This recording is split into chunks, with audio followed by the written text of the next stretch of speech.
The following is a presentation of unidentified entertainment and 22nd century radio.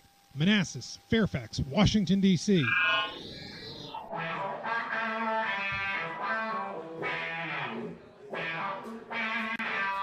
Welcome back once again to the Time and Space Radio Show. The text messages that you're hearing, that ding that you were hearing, that's Howard, who I don't think knows that I'm recording at the moment, which makes it funnier to me. And of course I hadn't turned my ringer off. Sorry about that. Sorry that's so rude. As you can tell, it's easily it's easy to get distracted the second that you hear that stupid noise. Let's get back to our subject matter. So we're following this sort of thread through some stories that broke last week, including the president's announcement, the U.S. president, Mr. Trump, his announcement of the idea, if you will. I'm not sure how that's actually an announcement, but I guess it's his way of offering support for the idea of something called a space force, maybe a military branch. Interesting, right? So several years ago, we covered a story about a gentleman named Gary McKinnon. And McKinnon, this goes back even further, but I suppose as that story has unfolded over, the decade that it took to unfold, we find ourselves at this point now with McKinnon speaking a little more publicly than he had been able to do before.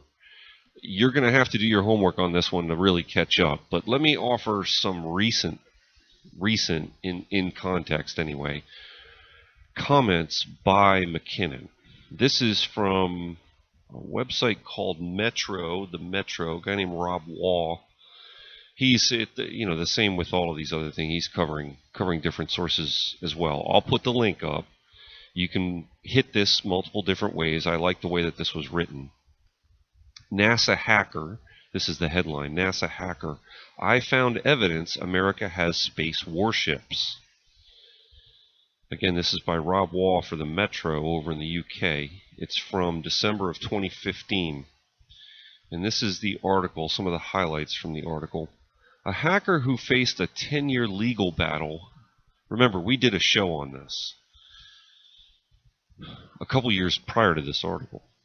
A hacker who faced a 10-year legal battle after allegedly breaking into NASA computers has talked about what he found there. Gary McKinnon believes he found evidence of a secret American space program run by the Navy with what sounds like warships in space. I know this sounds tabloid, folks. I know it does. But it's not. Do your homework on it.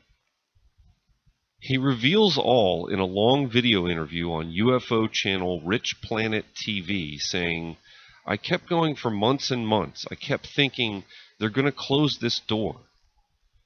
McKinnon has spoken out about his finds before, but rarely in such depth. He says, I used a program called Land Search, which could search all the files and folders.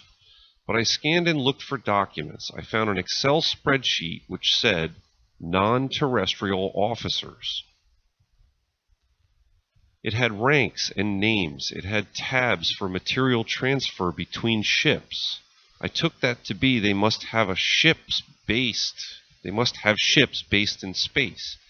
The name started with USS. There's other material in the article. And there's other articles. Let's say that the Metro, Rob Waugh in the Metro, maybe that's not strong enough for you. Here's George Knapp. UFO researchers are instantly going to recognize that guy's name. I won't launch into all of the stuff that he's done or awards that he's won. George Knapp. This is from Channel 8, CBS Channel 8 in Las Vegas, the I-Team. George Knapp with a K, from July of 2017. I'll put the link up. In the I-Team headline, Hacker says U.S. military has secret space program besides NASA. A computer hacker says he's seen evidence that suggests the U.S. military has its own secret space program separate from NASA's effort. Gary McKinnon, a computer whiz from the United Kingdom, says he will talk about it at a Las Vegas symposium the weekend of July 21st. What the heck did they do there? Sorry, folks. July 21 to 23. It doesn't matter because this is back in 2017. It's a typo there. Sorry about that. According to McKinnon in 2001, while he was searching online for evidence about UFOs, he accessed classified NASA computers for a total of 13 times.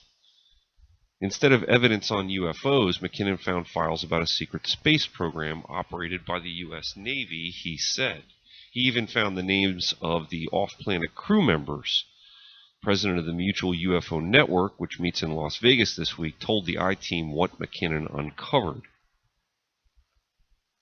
Basically, Donna Hare, who had worked for NASA, told him about specific buildings where they were airbrushing UFOs out of photographs before releasing them to the public for NASA, said Jan Harzan of the Mutual UFO Network.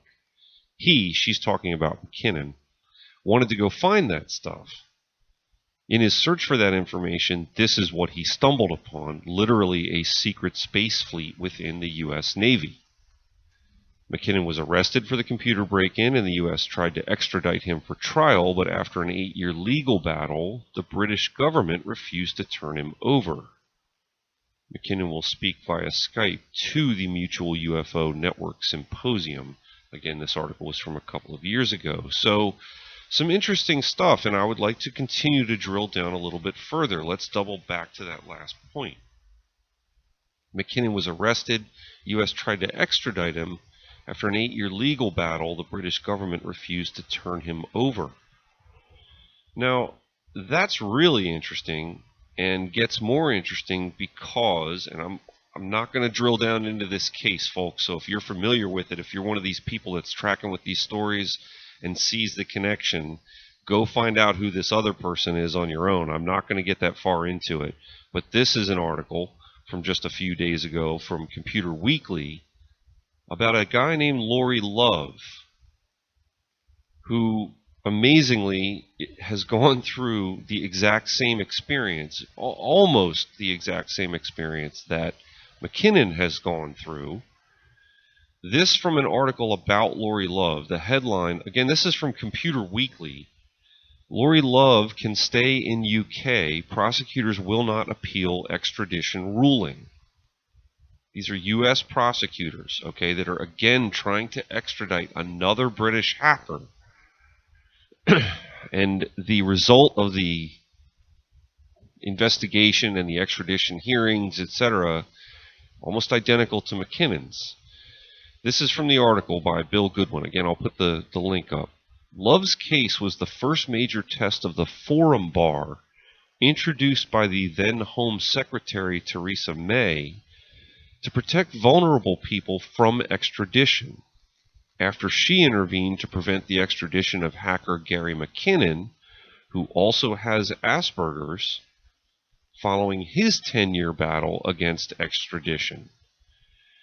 It's a very strange story to follow, but it's very relevant material. So, in other words, you have, I'm sorry to make this sound like a punchline, but you have multiple British hackers, apparently with Asperger's, whose motivation seems to be to sit at home and hack into U.S. government computers.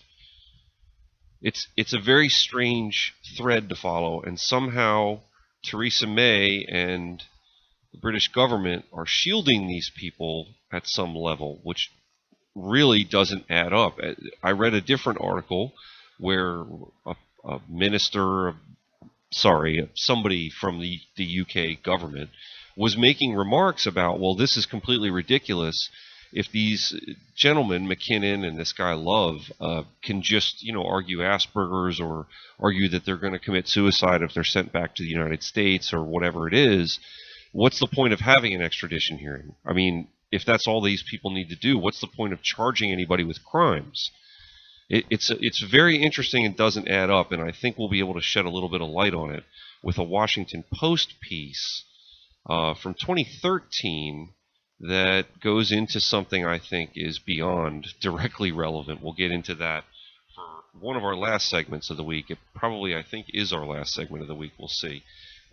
Don't forget our contests, hashtag Tiangong Down on Twitter, hashtag Russia18Picks. You can win Litecoin prizes from us. Check out the rules and enter.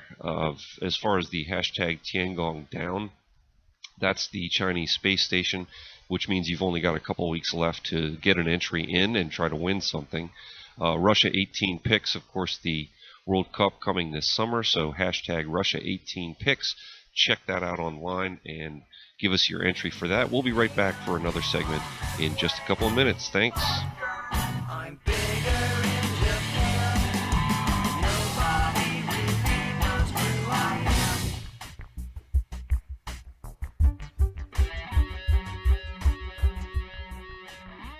22nd Century Radio,